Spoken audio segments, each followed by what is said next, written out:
নমস্কার, work education tutorial YouTube চ্যানেলে আপনাদেরকে স্বাগত জানাই।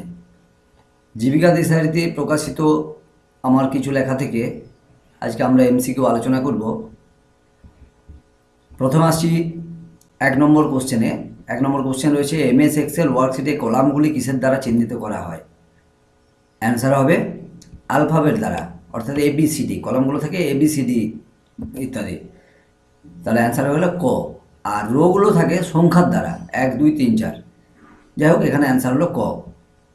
2 নম্বর কোশ্চেন, ওয়ার্কশিটে 1 2 3 সংখ্যাগুলো দ্বারা নিচের কোনটিকে চিহ্নিত করা হয়? আমি আগেই বললাম যে কলামগুলো থাকে এবিসিডি অর্থাৎ অ্যালফাবেট দ্বারা, আর রোগুলো থাকে সংখ্যা দ্বারা বা নাম্বার দ্বারা 1 2 3 ইত্যাদি। তাহলে এখানে অ্যান্সার হয়ে যাবে রো অর্থাৎ ক।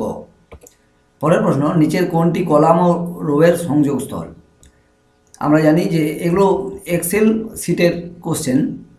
আমরা জানি যে রো এবং কলামের সংযোগস্থলকে সেল বলে। এক্সেল শিটে যে এক একটা ছোট ছোট যে খোপ, সেগুলোকে সেল বলে।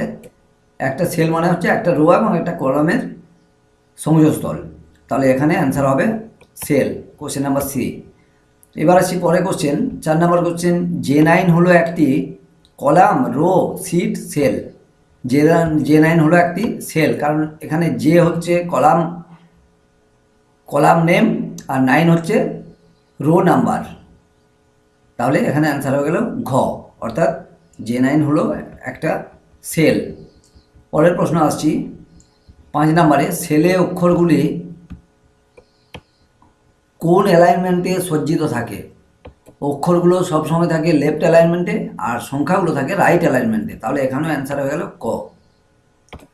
পরের প্রশ্ন, সেলে সংখ্যাগুলি কোন অ্যালাইনমেন্টে সজ্জিত থাকে? বললাম একটু আগেই যে সংখ্যাগুলো থাকে রাইট অ্যালাইনমেন্টে। তাহলে এখানে অ্যান্সার হয়ে গেল খ। 7 নম্বর কোশ্চেন, একটি ওয়ার্কবুকে বাই ডিফল্ট কয়টি ওয়ার্কশিট থাকে? একটি ওয়ার্কবুকে বাই ডিফল্ট মোট 3টি ওয়ার্কশিট থাকে, যেগুলোর নাম থাকে শিট 1, শিট 2 এবং শিট 3। তাহলে এখানে অ্যান্সার হলো গ। এরপরে আসছি পরের প্রশ্নে 8 নম্বর কোশ্চেন, দুটি অক্ষর বা শব্দের মাঝখানে ফাঁক রাখার জন্য কোন কি ব্যবহার করা হয়? স্পেস বার কি, যেটা কিবোর্ডের সবচেয়ে বড় কি, যেটা সেটার নাম স্পেস বার কি। দুটি অক্ষর বা শব্দের মাঝখানে স্পেস রাখার জন্য অর্থাৎ ফাঁক রাখার জন্য স্পেস বার কি ব্যবহার করা হয়? অ্যান্সার হলো ক। 9, একটি সেকেন্ডারি মেমোরির উদাহরণ হলো, এখানে দেখুন অপশন রয়েছে